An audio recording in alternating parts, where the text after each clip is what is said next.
तो अभी तक हमने सुपरपोजिशंस, थेवेनिन्स और नॉर्टन्स जो है वो डिस्कस किया था इसके पहले वाले क्लास में। और अब हम लोग बाकी के थ्योरम जो बचे हैं, कंपनसेशन, रेसिप्रोसिटी और मिलमन्स, मैक्सिमम पावर थ्योरम, वो सारे डिस्कस करेंगे। उसके पहले एक चीज़ ये है कि अगर ऐसा कोई सर्किट दिया हो, ठीक है, और इसमें पूछा है कि थेवेनिन्स और नॉर्टन्स इक्विवेलेंट निकालो, तो देखो थेवेनिन्स और नॉर्टन्स में निकालने के लिए सबसे पहले तो हम थेवेनिन्स वोल्टेज निकालते हैं और नॉर्टन्स करंट निकालते हैं।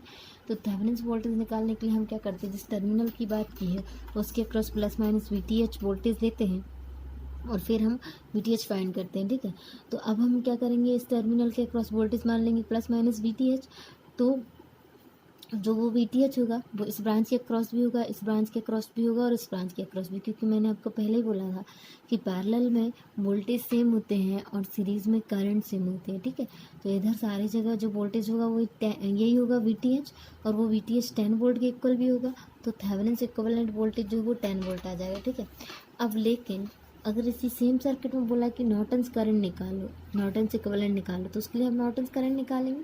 नॉर्टन्स करंट निकालने के लिए हम क्या करते हैं, जो लोड वाले टर्मिनल रहते हैं उनको शॉर्ट करके आईएन करंट फ्लो कराते हैं डाउनवर्ड डायरेक्शन में। तो हम इसको शॉर्ट करके ऐसे इसको ऐसे शॉर्ट करके और इसमें आईएन करंट फ्लो कराएंगे।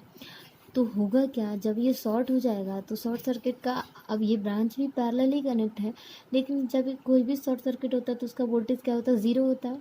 तो इस ब्रांच का वोल्टेज तो ज़ीरो होगा, लेकिन इसी सेम ब्रांच के पैरेलल में एक वोल्टेज और भी है जो कि 10 वोल्ट है।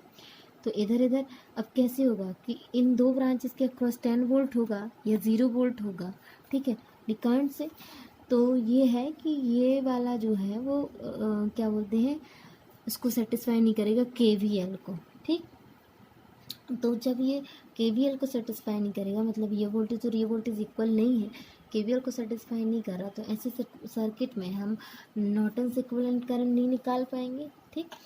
तो जब भी इस टाइप का सर्किट हो तो हमें ध्यान ये रखना है कि हमें पूरा ऑब्जर्व करना है कि अगर हम इसको शॉर्ट करते हैं तो और इसके क्रॉस कोई पैरेलल में वोल्टेज सोर्स कनेक्ट है तो वो KVL को वायलेट करेगा, KVL को सेटिस्फाई नहीं करेगा, इसलिए हम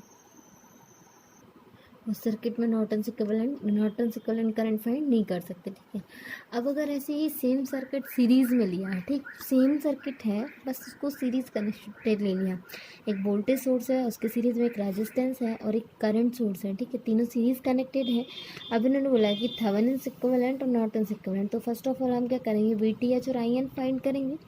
VTH फाइंड करने के लिए देखो, अच्छा IN फाइंड करना है तो इसमें हम क्या कर देंगे, इसको शॉर्ट करेंगे, और जब शॉर्ट करेंगे तो इसमें 5 एम्पियर ही करंट फ्लो होगी, ठीक है। तो नॉर्टन्स करंट तो इजीली निकल आई। लेकिन अगर VTH बोला है, ठीक है, तो क्या हो जाएगा, प्लस माइनस VTH होगा, ठीक, VTH होगा और वो वोल्टेज क्या होगा, इधर का जितना भी वोल्टेज है वो। तो देखो अब इसमें क्या है, ये 5 एम्पियर करंट भी फ्लो हो रही है, तो इस ब्रांच तक में इस नेटवर्क के हिसाब से 5 एम्पियर फ्लो होगी। लेकिन अगर इधर हम प्लस माइनस VTH ले रहे हैं जो कि ओपन टर्मिनल है, तो इधर तो करंट क्या 0 एम्पियर होगी ओपन टर्मिनल के अकॉर्डिंग, इस VTH से जो करंट फ्लो होगी वो 0 एम्पियर होगी। तो ये किसको वो कर रहा है, ये जो है वो KCL को फॉलो नहीं कर रहा है ना, कि ऐसे कैसे पॉसिबल, एक नोड पे जितनी करंट एंटर करती है उतनी ही करंट लीव करती है। तो इस पे एंटर तो 5 करेगी लेकिन लीव करेगी 0, ठीक। तो इक्वल करंट में ही वो कर रही है, मतलब ये क्या है, KCL को भी फॉलो नहीं कर रहा है। तो ऐसे नेटवर्क में जहाँ पे सीरीज में कनेक्टेड है उसमें थेवेनिन्स नहीं फाइंड कर पाएंगे, ओके। अब उसके बाद में एक क्वेश्चन है जिसमें बोला है कि find the current through flowing current flowing I through a 5 ohm resistor connected across the terminal of the below given network। इस तरह में एक मतलब ये नेटवर्क दिया हुआ है। तो जब भी ऐसे बात करें तो मैंने पहले ही बोला था कि हम उसको थेवेनिन्स या नॉर्टन्स इक्विवेलेंट फाइंड कर लेंगे, और फिर बोला कि 5 ओम के क्रॉस कनेक्ट मतलब वो जो है करंट निकालना है। तो ये जो आई करंट है वो 5 ओम के क्रॉस फ्लो हो रही, मतलब लोड रजिस्टर जो है वो 5 ओम है, ठीक है। तो हम क्या करेंगे, अब इसमें हम देखेंगे कि अगर ये 20 वोल्ट हम देखते हैं तो ये कब का वोल्टेज है, जब इस पॉइंट पे अगर हम देखें तो वोल्टेज तो 20 वोल्ट है लेकिन करंट 0 है, मतलब कि ये क्या हुआ, ओपन सर्किट वोल्टेज हुआ, है ना, क्योंकि वोल्टेज कब फाइंड करेंगे, जब सर्किट ओपन सर्किट होगा, तभी तो करंट 0 है, तो ये ओपन सर्किट वोल्टेज हुआ। और जब हम थेवेनिन इक्विवेलेंट वोल्टेज निकालते तब वो वोल्टेज भी तो ओपन टर्मिनल का ही होता है ना, तो मतलब थेवेनिन इक्विवेलेंट वोल्टेज और ओपन सर्किट वोल्टेज सेम ही हुआ, जो कि 20 वोल्ट हुआ। सेम हम बात करेंगे इस पॉइंट पे, तो इस पॉइंट पे करंट क्या है, -4 एम्पियर, लेकिन वोल्टेज क्या है, 0 वोल्ट है, ठीक। तो इसका मतलब क्या है कि जब एक शॉर्ट सर्किट रहता है तो उस टाइम ही वोल्टेज 0 होता है और करंट कुछ मिलती है। तो जब वोल्टेज 0 है और करंट कुछ मिल रही, तो मतलब हम सेम ऐसे नॉर्टन्स में करते थे कि शॉर्ट करके करंट निकालते थे। ओके, तो ये नॉर्टन्स करंट ही होगी, लेकिन इसमें इम्पोर्टेंट है डायरेक्शन। हम जब नॉर्टन्स करंट कंसिडर करते थे तो उसकी डायरेक्शन डाउनवर्ड लेते थे, लेकिन इसमें आई की करंट सॉरी इसमें जो करंट लेते थे उसकी डायरेक्शन डाउनवर्ड लेते थे, लेकिन इसमें जो आई है उसकी डायरेक्शन कैसी है, अपवर्ड है, ऐसे जाके फ्लो होगी, है ना। तो हम क्या करेंगे, जो हमारी आई एन होगी वो नेगेटिव ऑफ आई होगी, नेगेटिव ऑफ आई होगी, और ये आई जो है वो -4 एम्पियर है और आई एन क्या है, इसके नेगेटिव मतलब 4 एम्पियर हो गई। और मैंने आपको एक और रिलेशन बताया था कि आर टी एच या फिर आर एन जिसे हम बोलते हैं, थेवेनिन और नॉर्टन्स इक्विवेलेंट रेजिस्टेंस, वो क्या होता है, V T H upon I N भी होता है। तो इधर हमें वी टी एच भी पता है, आई एन भी पता है, तो उससे हमने सीधा सीधा आर एन निकाल लिया। अब हम थेवेनिन इक्विवेलेंट बनाते हैं, तो plus minus we T H in series with are T H that is 5 ओम, और लोड क्या है 5 ओम का है, बस ये कनेक्ट किया। फिर इसमें बोला था आई फाइंड करो, राइट। तो इस सोर्स के हिसाब से जहाँ प्लस उससे करंट फ्लो होगी, तो आई वन जो है वो ऐसे फ्लो होगी, लेकिन ये आई हमें चाहिए थी जो कि इनसाइड द नेटवर्क जा रही थी। तो ये जो आई होगी वो आई वन के जस्ट अपोजिट होगी, तो आई वन क्या होगी 20/10, ठीक है, जो कि 2 एम्पेयर होगी। और जो आई है वो माइनस ऑफ आई वन होगी, दैट इज़ -2 एम्पेयर होगी। ओके, अब हम बात करते हैं रेसिप्रोसिटी थ्योरम की। तो देखो, जब हमने जेड मतलब सारे के सारे जो पैरामीटर्स थे वो पढ़े थे, तो उसमें हमने दो कंडीशन देखी थी, एक सिमेट्री वाली और एक रेसिप्रोसिटी वाली। तो रेसिप्रोसिटी में हमने एक चीज़ देखी थी कि हम जो रेशियो लेते हैं रिस्पॉन्स टू एक्साइटेशन, वो क्या रहता है, सेम रहता है उस कंडीशन में भी जब हम क्या करें, रिस्पॉन्स और एक्साइटेशन को चेंज कर दें। मतलब हमने इधर एक्साइटेशन लिया, इधर रिस्पॉन्स लिया, अब हम इन दोनों को इंटरचेंज कर दें कि इधर रिस्पॉन्स लें और इधर एक्साइटेशन दें, तब जो रेशियो है वो सेम रहेगा। वो क्या होती है, रेसिप्रोसिटी कंडीशन होती है। और एक और चीज़, ये रेसिप्रोसिटी थ्योरम है वो एक लीनियर बायलैटरल नेटवर्क में तो अप्लाई होगा ही, लेकिन सिंगल सोर्स मस्ट है, ठीक है। तो देखो, रेसिप्रोसिटी थ्योरम जो है वो एप्लीकेबल होगा कहाँ कहाँ, जब सिर्फ एक ही इंडिपेंडेंट सोर्स कनेक्ट हो और कोई भी डिपेंडेंट सोर्स कनेक्ट ना हो। पहली बात तो ये एक सोर्स होना चाहिए, तो इंडिपेंडेंट होना चाहिए, कोई भी डिपेंडेंट सोर्स कनेक्टेड ना हो।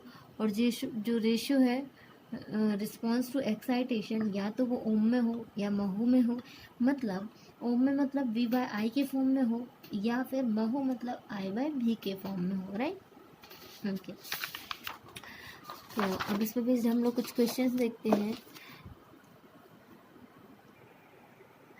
ओके, तो कुछ क्वेश्चंस हम लोग देखते हैं based on the reciprocity theorem. तो देखो, हमने देखा एक नेटवर्क ये दिया है और सिमिलर नेटवर्क ये दिया है, लेकिन इसमें जो रिस्पांस और एक्साइटेशन है, इसमें एक्साइटेशन 10 वोल्ट है और इसमें रिस्पांस जो है वो 2 एम्पियर है। और इसमें क्या है, जो एक्साइटेशन है वो 30 वोल्ट है, लेकिन जो रिस्पांस है वो हमें फाइंड करना है।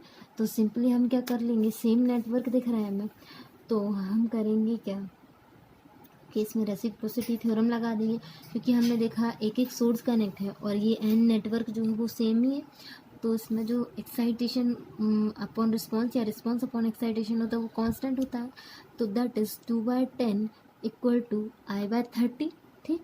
2/10 इक्वल टू I/30, जो कि 1/5 इक्वल टू I/30, तो आई की वैल्यू 6 एम्पियर आ जाएगी, ठीक है। अब ये तो सिंपल सा क्वेश्चन था। अब एक क्वेश्चन की बात करते हैं जिसमें क्या था कि जो नेटवर्क एन है, follow the reciprocity condition, find the value of the current I. तो ये जो नेटवर्क एन है ये तो सेम ही है और ये रेसिप्रोसिटी कंडीशन को फॉलो करता है, और इसने बोला कि आई करंट निकालो। तो आई करंट निकालने को बोला है, तो हम करेंगे क्या, हमें एक चीज़ पता थी कि जो रेसिप्रोसिटी थ्योरम है इसने बोला है कि ये फॉलो कर रहा है नेटवर्क, लेकिन उसमें हमने क्या देखा था कि रेसिप्रोसिटी थ्योरम जब हम यूज़ करते हैं तो वो सिर्फ एक सोर्स के साथ यूज़ करते हैं, ठीक है। तो अब हम क्या करेंगे, इस वाले नेटवर्क, ये तो वैसे ही है, इसमें दो सोर्स हैं तो हम इसके लिए सुपर पोजिशन ले लेंगे, ठीक है। तो सुपर पोजिशन में क्या करते थे, एक सोर्स को कंसीडर करते थे, बाकी सोर्सेज को डीएक्टिवेट कर देते थे, that is voltage source by short circuit और current source by open circuit. तो हम इस नेटवर्क में देखेंगे तो पहले हम कंसीडर करेंगे क्या, ये वाला तो एज इट इज़ रहेगा।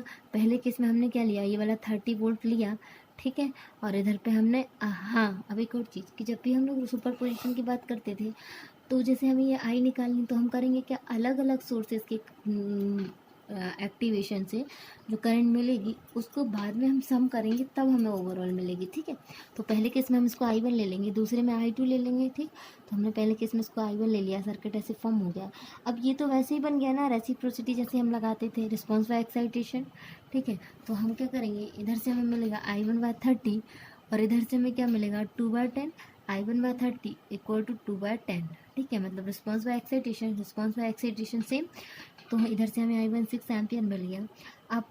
अब हम क्या करेंगे, इस वाले सोर्स को नहीं लेंगे, ठीक है। अब हम इस सोर्स को कंसीडर करेंगे। तो अगर हम ऐसे बोलें कि ये तो हमने ले लिया, तो इधर जो करंट आएगी वो आ जाएगी, लेकिन इस नेटवर्क में अब इधर से इधर हमें कोई रिस्पांस वगैरह कुछ नहीं दिख रहा, तो हम क्या करेंगे, हम एक और चीज़ देखेंगे। जब भी हम रेजिस्टेंस इक्विवेलेंट निकालते थे तो हम क्या करते थे, वोल्टेज सोर्स को शॉर्ट कर देते थे और करंट सोर्स को ओपन करते थे। तो हमने इसको शॉर्ट कर दिया, तो इधर हम V/I का रेशो भी तो ले सकते हैं ना, और नेटवर्क सेम है, इसलिए इधर जो रजिस्टर आएगा और इस वाले में जो रजिस्टर आएगा वो सेम रहेगा। तो इधर क्या हो जाएगा 30 - I2, क्योंकि करंट अगर वोल्टेज प्लस माइनस पोलैरिटी ऐसे है, तो इधर पे क्या हो जाएगा 30/-I2, क्योंकि ऐसे करंट फ्लो होनी चाहिए ना प्लस टर्मिनल से, तो 30/-I2 equal to this 10/5 ampere. तो I2 इधर से -15 एम्पेयर आई। सुपर पोजिशन थ्योरम से क्या होगा, दोनों का सम हो जाएगा, तो I हमें क्या मिल जाएगा 6 - 15, दैट इज़ 9 एम्पेयर। ओके, तो नेक्स्ट जो थ्योरम है वो हम लोग डिस्कस करेंगे, मिलमन्स थ्योरम, ठीक है। तो इसमें क्या होता है कि जब बहुत सारे ब्रांचेस पैरेलल में कनेक्ट हो और जो हर ब्रांच है वो कैसे कंसिस्ट हो, एक voltage source in series with impedance, ठीक है। तो ऐसी बहुत सारी ब्रांचेस अलग अलग वोल्टेज और अलग अलग इम्पीडेंस की कनेक्टेड है पैरेलल में, ठीक है। तो हमको करना क्या है, इसमें हमें ओवरऑल वोल्टेज और इम्पीडेंस निकालना है, मतलब इस पूरे नेटवर्क को हम कन्वर्ट कर देंगे, जैसे VTH थेवेनिन इक्विवेलेंट में करते थे ना कि VTH और RTH से, वैसे ही इसको इक्विवेलेंट वोल्टेज E से और इम्पीडेंस Z से।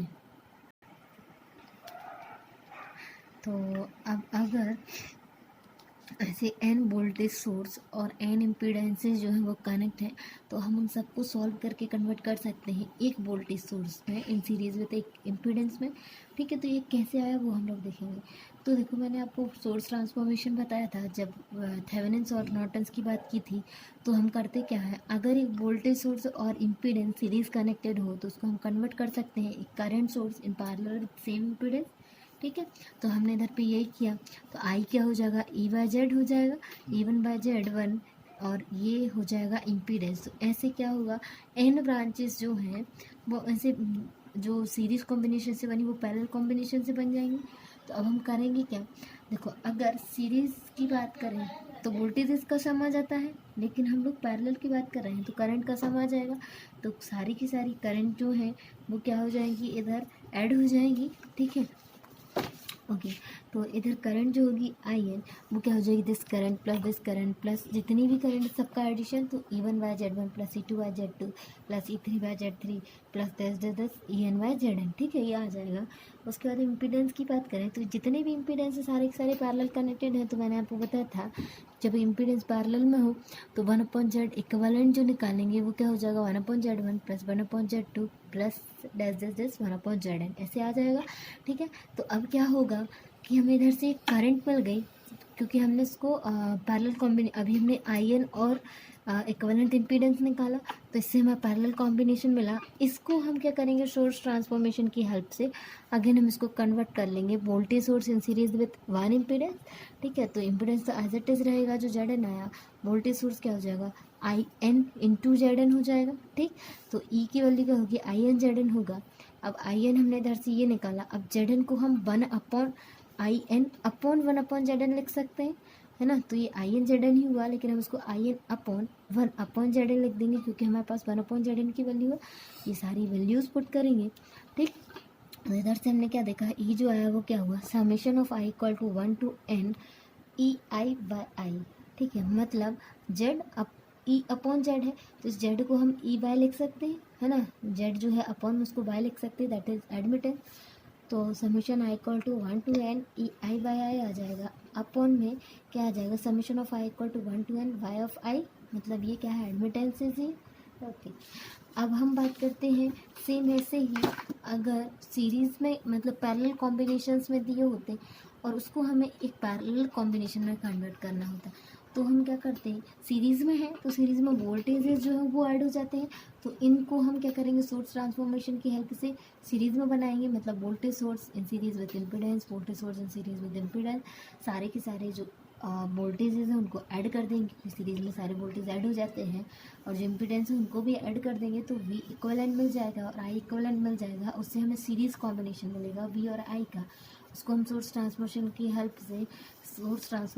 हेल्प से आई और इन पैरेलल विद इम्पीडेंस में कन्वर्ट कर देंगे। ठीक, तो ये वही है। ओके, अब इसमें बेस्ड हम कुछ क्वेश्चन करते हैं।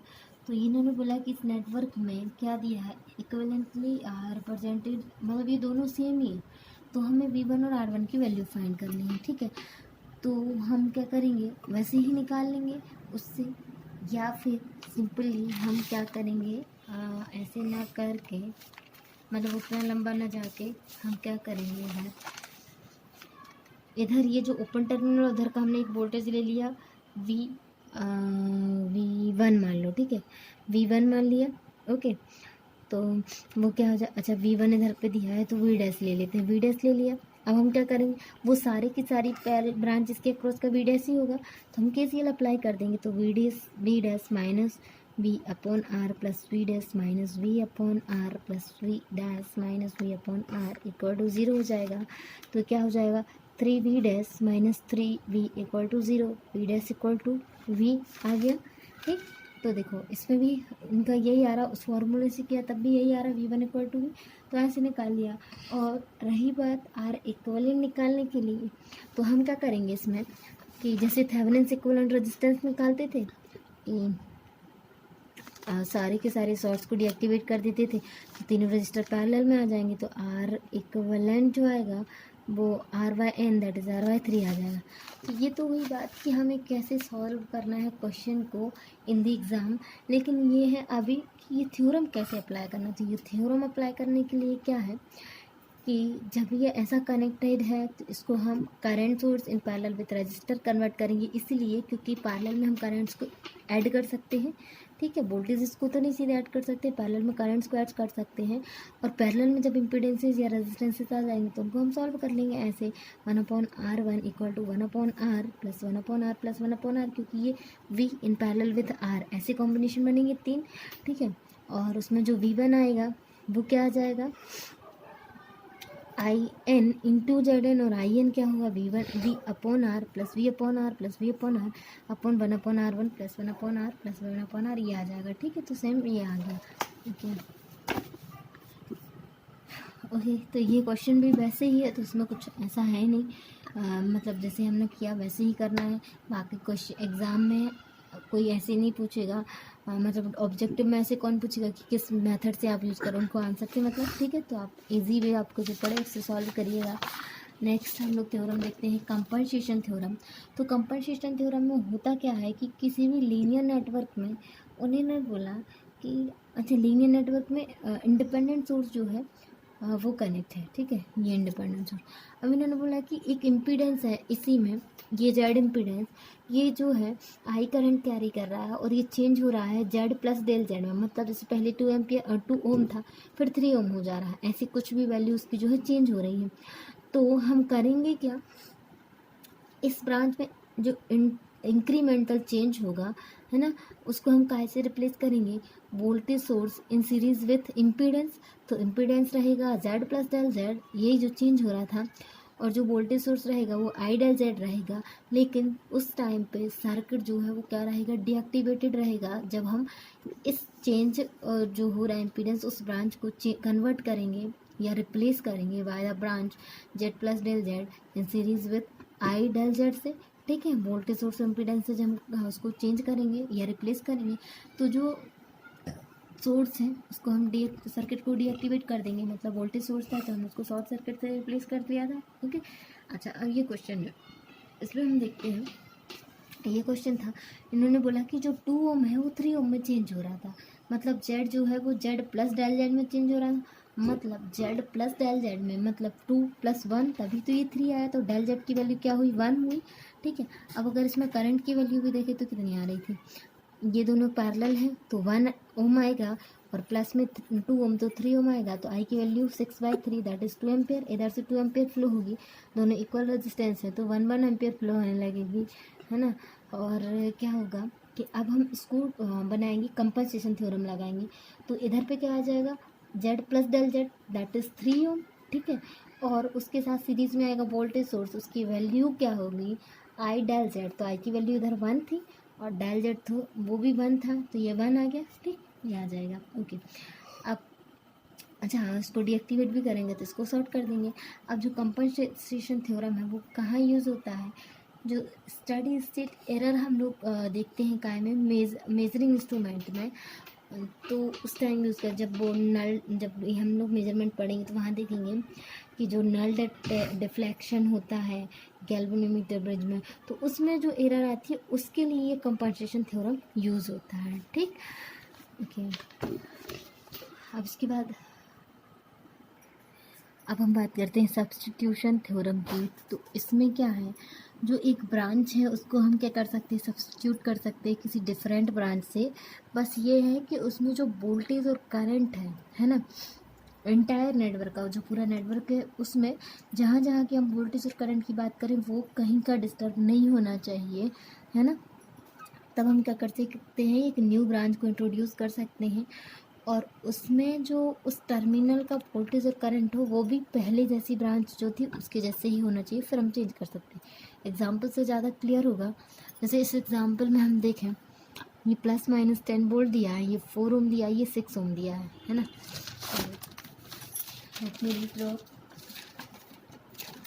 देखो, ये जो है वो ऐसे दिया है कि ±10 वोल्ट, ये 4 ओम और ये दिया है 6 ओम। तो अब हम क्या करेंगे, इसमें आई की वैल्यू अगर हम देखें तो क्या होगी, 10/4 + 6 दैट इज़ 1 एम्पियर, ठीक है। तो इस पूरे नेटवर्क में 1 एम्पियर फ्लो हो रही, तो इधर का ड्रॉप क्या हो जाएगा, 4 × 1 दैट इज़ 4 वोल्ट। इधर का ड्रॉप क्या हो जाएगा, 6 × 1 दैट इज़ 6 वोल्ट। तो अब हमें करना क्या है, अगर हम इस ब्रांच को किसी और ब्रांच से रिप्लेस करते हैं तो उस टाइम जो है वो करंट भी चेंज नहीं होना चाहिए, पूरे नेटवर्क का वोल्टेज भी चेंज नहीं होना चाहिए, ठीक है। तो हम क्या करें, जैसे इधर हमने चेंज करा, इस वाली ब्रांच को ±6 वोल्ट से रिप्लेस कर दिया, तो अब हम देखेंगे ये कि क्या कुछ चेंज हुआ। तो अगर हम देखें, इसमें आई की वैल्यू फाइंड करें इस नए नेटवर्क में, तो आई क्या होगा, 10 - 6/4, तो ये 4/4 दैट इज़ 1 एम्पियर ओनली, कुछ भी चेंज नहीं हुआ, ओके। और इन्होंने ये भी बोला था कि जिस ब्रांच को हम रिप्लेस करेंगे उसका वोल्ट उसके टर्मिनल का वोल्टेज और उस ब्रांच की करंट जो है वो भी चेंज नहीं होना चाहिए। तो देखो, टर्मिनल का वोल्टेज पहले भी 6 वोल्ट था, अभी भी 6 वोल्ट है, पहले भी करंट 1 एम्पियर फ्लो हो रही थी, अभी भी 1 एम्पियर फ्लो हो रही, ठीक। तो कोई चेंज नहीं हुआ, ओके। अब अगर इसी को हम क्या करें, 1 एम्पियर से रिप्लेस कर दें तो, ठीक है, तो हमने, ठीक है, इसको 1 एम्पियर से रिप्लेस कर दिया, इसी ब्रांच को 1 एम्पियर से रिप्लेस किया। और फिर हम क्या देखेंगे, ये कि इस पूरे नेटवर्क में 1 एम्पियर ही फ्लो हो रही होगी, और इसका वोल्टेज ड्रॉप अगर हमें फाइंड करना है तो वो भी हम कर सकते हैं। कैसे, ये -10 वोल्ट तो दिया ही था, है ना, तो ये -10 वोल्ट आया, +4 × 1 एम्पियर, है ना, प्लस में इसके वोल्टेज मान लिया हमने भी, तो -10 + 4 + V = 0, तो V की वैल्यू 6 वोल्ट आई, ठीक है, तो वैसे भी इसके अक्रॉस वोल्टेज 6 वोल्ट होना चाहिए और करंट 1 एम्पियर, तो हो ही रही है। अच्छा, अब इसी ब्रांच को हम ऐसे भी कर सकते हैं कि कुछ रेजिस्टेंस और इन सीरीज विद कुछ वोल्टेज। तो हमने बोल दिया कि 2 ओम का रजिस्टर ले लो और 4 वोल्ट का वोल्टेज सोर्स ले लो। तो अब क्या होगा, तब भी सेम ही होना चाहिए सारी चीज़ें।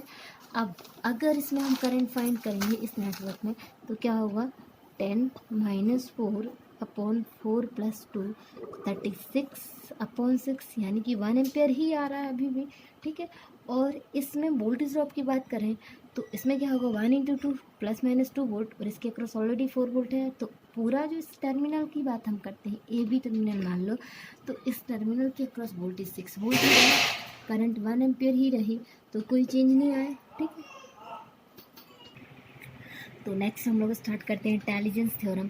तो देखो, अभी तक हमने जितने भी थ्योरम पढ़े सारे के सारे में कंडीशन होती थी कि जो नेटवर्क है वो लीनियर और बाई डायरेक्शनल होना चाहिए, ठीक है। लेकिन इंटेलिजेंस थ्योरम एक ऐसा थ्योरम है जिसके लिए ऐसी कोई कंडीशन नहीं होती है।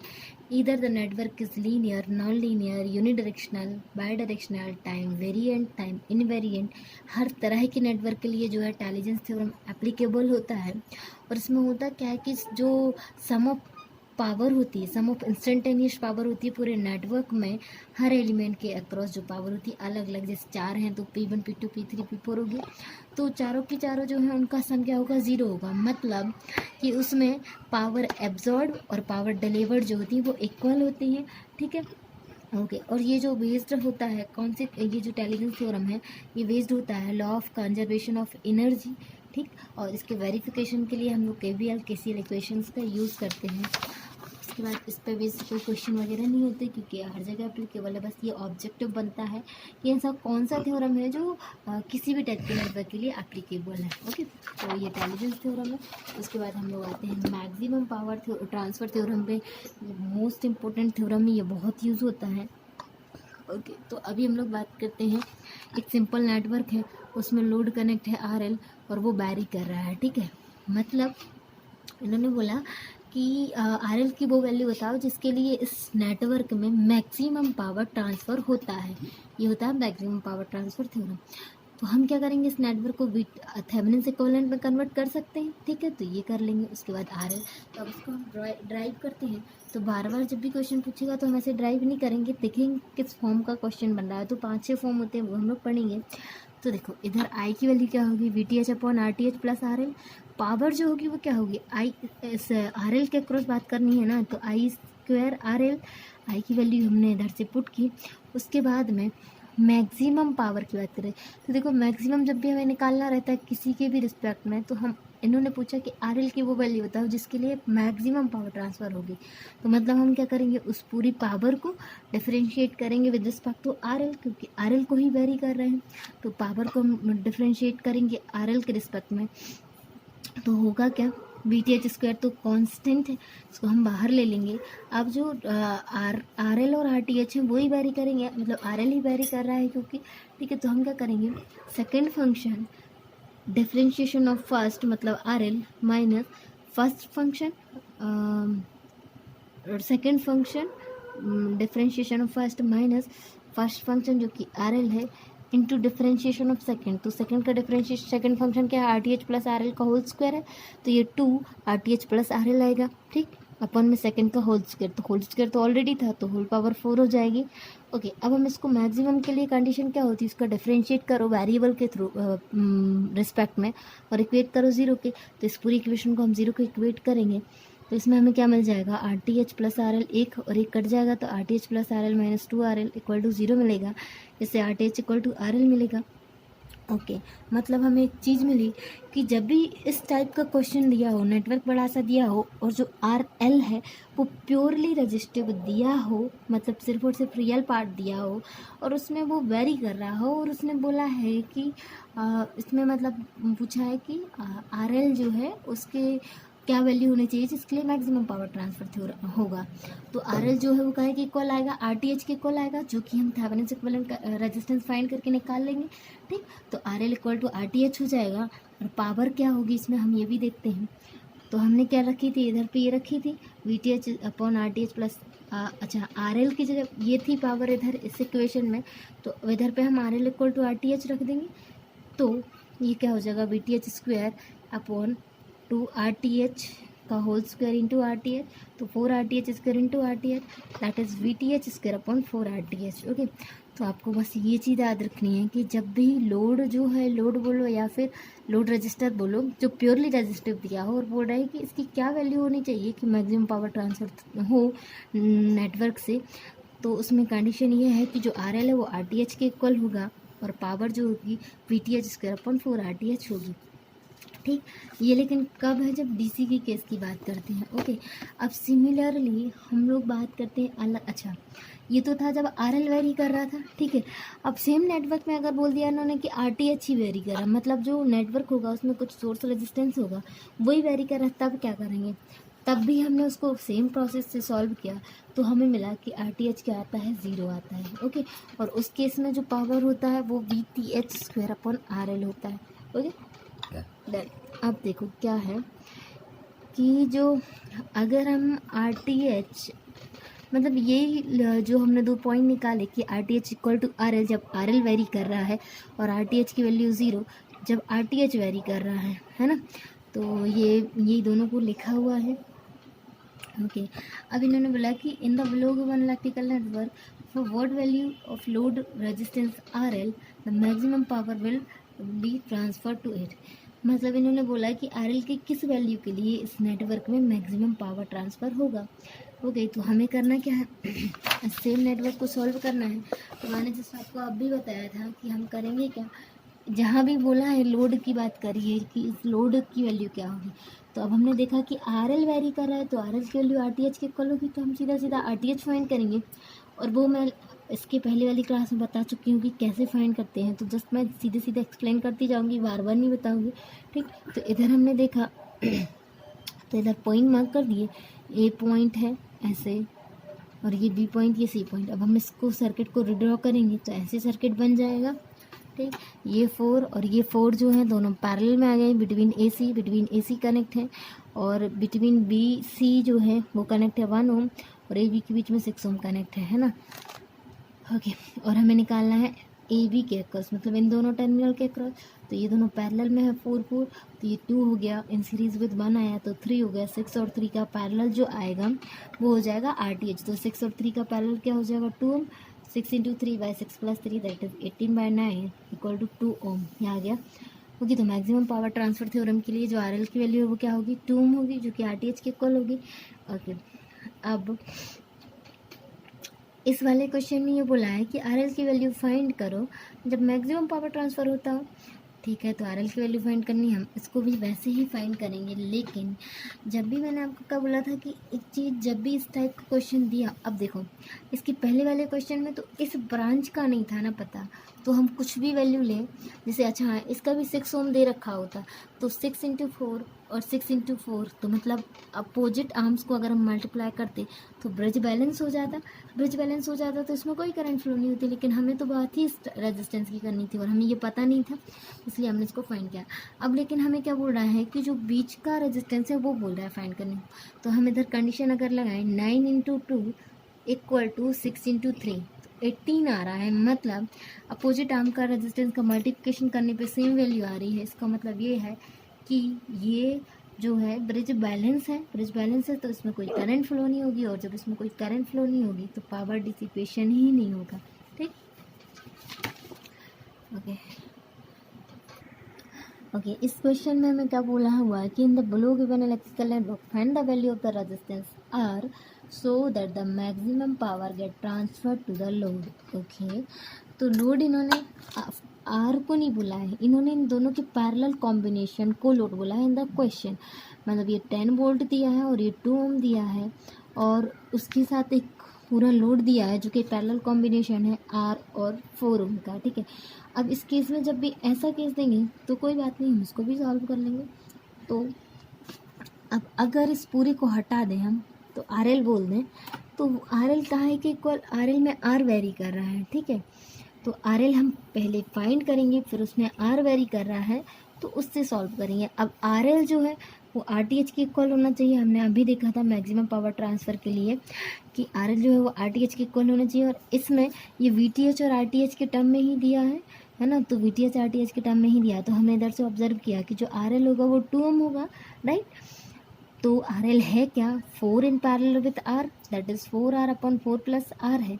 ओके, इधर से हम RL की वैल्यू पुट करेंगे 2 ओम, तो हमें इधर से R की वैल्यू मिल जाएगी 4 ओम।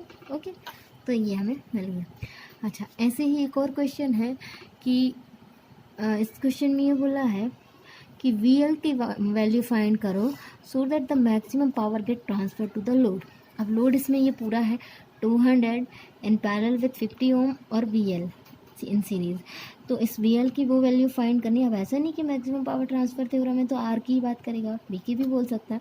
तो उन्होंने बोला कि V ऑफ L की वो वैल्यू फाइंड करो जिसके लिए मैक्सिमम पावर ट्रांसफ़र होता है। तो एक चीज़, अगर इसको हम ऐसा लोड कंसीडर करें तो आपको नहीं लगता कि ये VTH in series with RTH के फॉर्म में बन रहा है, ठीक है। तो हमने ये ऑब्जर्व किया कि ये VTH RTH और ये RL है, ठीक। एक चीज़, अब हम अगर इसमें ये देखें कि एक सेकेंड, हाँ देखो ये VTH और ये RTH बना और ये RL बना, तो हमने क्या देखा था कि जब RL वेरी करता है तो RL जो होता है वो RTH के इक्वल होता है। मतलब इधर जो रजिस्टर होगा है ना, वो भी इसको हम 100 ओम जैसे मान सकते हैं। मतलब अगर 100 ओम होगा, ठीक है, अगर 100 ओम रजिस्टर हुआ, ओवरऑल रजिस्टर इस पूरे का जो होगा RL होगा वो 100 ओम अगर होगा, तो जो वोल्टेज है वो इक्वली डिवाइड हो जाएगा क्योंकि दोनों रेजिस्टेंस सेम है, 100 रेजिस्टेंस है। तो वोल्टेज डिवीजन से अगर हम क्या निकालेंगे, वोल्टेज निकालेंगे RL के क्रॉस जो कि 100 ओम जैसे होगा, तो वो क्या होगा 20 into 100 upon 200, that is 10 volt हो जाएगा। तो 10 इधर आ जाएगा, 10 इधर आ जाएगा, तो हमने बस वही लिखा कि इधर भी 10 वोल्ट होगा, इधर भी 10 वोल्ट होगा। अब अगर इधर 10 वोल्ट होगा, इधर 10 वोल्ट होगा, तो इधर करंट क्या फ्लो होगी, V/I दैट इज़ 10/100, यानी कि 1/10 करंट फ्लो होगी। ओके, और 1/10 इधर फ्लो होगी, ठीक है। तो ये जो पूरा लोड था उसमें भी 1/10 फ्लो होगी। अब उस लोड में 1/10 फ्लो होगी, तो उस पूरे लोड में जो कि 2 पैरेलल ब्रांचेस का कॉम्बिनेशन, उसमें जो दोनों का पैरेलल कॉम्बिनेशन उसमें 1/10 फ्लो होगी, है ना। लेकिन हमें क्या मतलब इंडिविजुअल ब्रांच का निकालना है, तो हम करेंगे क्या, हम देखेंगे कि इधर का वोल्टेज 10 वोल्ट मिल रहा था और रेजिस्टेंस 200 ओम था। तो हमने देखा कि इधर से अगर हम आई निकालें तो 10/200 दैट इज़ 1/20 आ गई, ठीक है। और हमने ये ऑब्जर्व किया कि इधर की करंट जो होगी वही इधर की होगी क्योंकि ये VTH in series with RTH in series with RL रहता है। तो अगर ओवरऑल RL में 1/10 एम्पियर फ्लो हो रही है और वो जो RL है वो 2 पैरेलल ब्रांचेस का कॉम्बिनेशन है और एक ब्रांच में हमें मिल ही रही कि 1/20 फ्लो हो रही है, तो जो होगा क्या 1/10 जो होगा वो काय के इक्वल होगा 1/20 प्लस IR बोल दिया या कुछ भी बोल दो, जो इस करंट ब्रांच में करंट जाएगी, तो जो IR है वो क्या आ जाएगी, वो भी 1/20 ही आ जाएगी, 1/10 माइनस 1/20, तो ये क्या आ जाएगी 1/10, ठीक। तो ये भी 1/10 ही आएगी और इधर हमने इसको 1/20 ना कि 1/10, ओके 1/20 ही आ जाएगी। मतलब ये 1/20 ये 1/20 आ गई, ओके। तो अब हमें करना क्या है कि हमें VL निकालना है। VL निकालने के लिए हमने क्या किया, VL निकालना है तो ओवरऑल वोल्टेज अगर इस ब्रांच का 10 वोल्ट है तो इस ब्रांच का भी 10 वोल्ट होगा। तो अब अगर हमें करंट मिल गई इस ब्रांच की 1/20 तो इसका वोल्टेज तो मिल जाएगा, इसका वोल्टेज भी निकालेंगे क्योंकि ओवरऑल वोल्टेज हमें 10 वोल्ट पता है और उसका इक्वल क्या होगा this IR into 50 plus this VL, तो उससे हमें VL मिल जाएगा जो कि हमने लिखा 10 equal to VR plus VL। VL जो है 10 माइनस VR हमें 2.5 में इधर से मिला IR इंटू 50 से, ओके। तो ये VL आ गया, ठीक है। हमने क्या किया, अब सारी वैल्यू जो थी, ओके, ये तो हमें इधर से VL मिल गया। अब हमने क्या मान लिया कि कुछ RL था, ठीक है, उसके अक्रॉस का वोल्टेज VL था जो हमें फाइंड करने को बोला था, और हम वेरी करते हैं RL को, ठीक है। तो हम RL को वेरी करते हैं, इससे हमें क्या करना है कि ओके, तो अब हमने इधर प्लस माइनस VL हमने निकाला 7.5 आया। अब हमें RL चाहिए, तो हम क्या करेंगे, इस वाले नेटवर्क का इधर का वोल्टेज ±10 वोल्ट था, ठीक है। तो इसमें हम KVL अप्लाई करेंगे इस लूप में, ठीक। उससे हम RL फाइंड करेंगे, तो KVL अप्लाई करेंगे तो क्या आएगा, -10 + 50 × 1/20 प्लस RL × 1/20 = 0, ठीक। तो -10 + 2.5 + RL/20 = 0। तो RL जो आएगा, RL/20 वो क्या हो जाएगा, 7.5। तो RL जो आएगा वो 7.5 × 20 हो जाएगा, जो कि 150 ओम आ जाएगा। और हमें यही फाइंड करना था, ओके। तो हमने ये फाइंड किया। इससे भी अगर हम क्रॉस चेक करें काय को, VL को, तो क्या होगा, V जो होगा IR होगा, दैट इज़ 1/20 × 150, तो वो भी 7.5 आएगा, ओके। तो इधर से हमने ये भी फाइंड किया, है ना। अब हम बात करते हैं और भी जो टाइप है उनकी। इस क्वेश्चन में कुछ भी नहीं है, इजी है, इसलिए मैं इसको डिस्कस नहीं करूँगी। अब हम लोग और भी बात करते हैं। अभी हमने बात की थी वो जो जिसमें RL वेरी करता था या RTH वेरी करता था, वो था DC के केस में। अब हम AC के केस में बात करेंगे। तो जब भी हम AC की बात करेंगे तो वहाँ रेजिस्टेंस अकेला तो नहीं होगा, वहाँ इम्पीडेंस की बात करेंगे, ठीक। तो ZL होगा और ZTH होगा।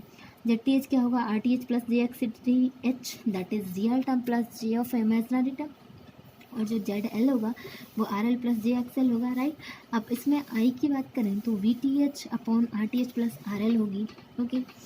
तो बस ZTH + ZL की I जो होगी VTH / ZTH + ZL होगी। उसमें ZTH ZL के ये वाली वैल्यू पुट करेंगे तो ऐसे आ जाएगा, ओके। अब हम इसमें करेंगे क्या कि I का मैग्नीट्यूड निकालेंगे, तो ये हो जाएगा √ऑफ रियल टर्म का स्क्वायर प्लस इमेजिनरी टर्म का स्क्वायर। पावर जो होती है वो mod I² RL होगी, तो ये आ जाएगी, ठीक है। अब हम इसको क्या करेंगे, अलग अलग उसके रिस्पेक्ट में डिफ्रेंशिएट करके निकालेंगे। मतलब इन्होंने बोला कि लोड जो है वो RL + JXL से बना है। तो एक कंडीशन ये है कि जब XL अकेला वैरी करे तब क्या होगी। तो हम इस पावर को with respect to XL differentiate करेंगे, इक्वेट करेंगे 0 पे, और देखेंगे कि क्या मिल रहा है। तो आप ये सॉल्व कर सकते हो, डिफ्रेंशिएशन ही है। तो उसमें हमें एक कंडीशन मिलेगी, जो XL है वो -XTH मिलेगा, ठीक है। जब लोड में सिर्फ XL वेरी कर रहा है तो XL क्या मिला, -XTH मिला, ओके। और सेम लोड में अगर RL + JXL है और RL वेरी कर रहा है सिर्फ, तो क्या मिलेगा, RL जो है वो RTH के इक्वल मिलेगा, राइट, ओके। और अगर इसमें ये बोल दिया कि पूरा ZL ही वैरी कर रहा है, ठीक है, तो पूरा ZL अगर वैरी कर रहा है तो वो ZTH के कॉन्जुगेट के इक्वल मिलेगा। मतलब ZL जो है वो क्या मिलेगा हमें, RTH - JXTH के इक्वल मिलेगा। और उस केस में क्या होगा, JXTH और -JXTH कैंसिल हो जाएंगे। मतलब ये केस जो है वो वैसे बन जाएगा जब DC का केस होता था और RL वेरी करता था, तो हमारे लिए = RTH लेते थे, तो उसमें पावर जो होती थी VTH² / 4 RTH आती थी, वैसे ही इधर भी आ जाएगी, ओके। अब एक केस ये है कि RL जो है वो वेरिएबल है और XL जो है वो कांस्टेंट है। तब क्या होता है, पावर आती है RL की value √of RTH² + XL + XTH का होल स्क्वायर, ओके। और जब बोला कि लोड इम्पीडेंस जो है वो सिर्फ रजिस्टिव नेचर का है, XL की वैल्यू 0 है, सिर्फ RL है, लेकिन जो ZTH है वो RTH + JXTH है, राइट। तो RL के बस वेरी कर रहा है, XL की वैल्यू 0 है। उस टर्म में क्या, उस कंडीशन में क्या आता है, RL जो होता है वो √ऑफ RTH² + XTH² होता है, that is mod of ZTH होता है, ओके। बस यही कंडीशंस थी, ओके। अब एक क्वेश्चन है इस पर बेस्ड। तो इस क्वेश्चन में क्या है, ये क्वेश्चन दिया हुआ और उन्होंने बोला कि maximum power dissipation in the load impedance find करो। तो लोड इम्पीडेंस में ZL को इन्होंने RL बोला है, और हमने जस्ट अभी देखा था कि जब ZL को RL बोला है तब क्या करते हैं, राइट। तो ZL वेरी कर रहा है तो सबसे पहला काम तो हमारा मैक्सिमम पावर डिसिपेशन थ्योरम में थेवेनिन इक्विवेलेंट निकालने का ही होगा, चाहे कोई भी केस दिया हो। तो थेवेनिन इक्विवेलेंट कैसे निकालती है हमने बहुत सीखा। तो थेवेनिन इक्विवेलेंट, इस टर्मिनल को ओपन करेंगे, ± VTH लेंगे, इस लोड पे KCL अप्लाई करेंगे तो हमें VTH मिल जाएगा, और सर्किट को डीएक्टिवेट करेंगे तो ZTH मिल जाएगा, ठीक है। अब मैक्सिमम पावर ट्रांसफ़र थ्योरम के लिए ZL जो होगा, जब सिर्फ RL दिया है, AC के केस में जब सिर्फ RL दिया है तब RL की वेरी कर रहा है, और तो RL जो होगा वो क्या होगा, √of RTH² + XTH², that is magnitude of ZTH। तो ये आ जाएगा 5 ओम, ठीक है। अब इक्विवेलेंट सर्किट क्या बनेगा, VTH in series with RTH यानी कि ZTH और फिर ZL, ठीक। तो ये बनाया। उसके बाद आई की वैल्यू हम फाइंड कर लेंगे 100/3 + J4 + 5, तो उसको हम मैग्नीट्यूड वाइज फाइंड करेंगे। तो 100/√80 जो है वो आंसर आ जाएगा। पावर मैक्सिमम क्या होगी, I²RL, तो हम ये निकाल लेंगे तो ये पावर आ जाएगा। ओके, तो ये था अब तक जो भी हमने डिस्कस किया वो सारे थ्योरम्स के बारे में था। तो मतलब मैंने मेरा बेस्ट दिया है। अगर आपको कहीं भी इसमें कुछ डाउट आए तो प्लीज़ आप कमेंट करिएगा, मैं आपकी क्वेरी को सॉल्व करूँगी। और अगर वीडियो पसंद आया हो तो प्लीज़ वीडियो को लाइक कीजिए, शेयर कीजिए और चैनल को सब्सक्राइब कीजिए। Thank you.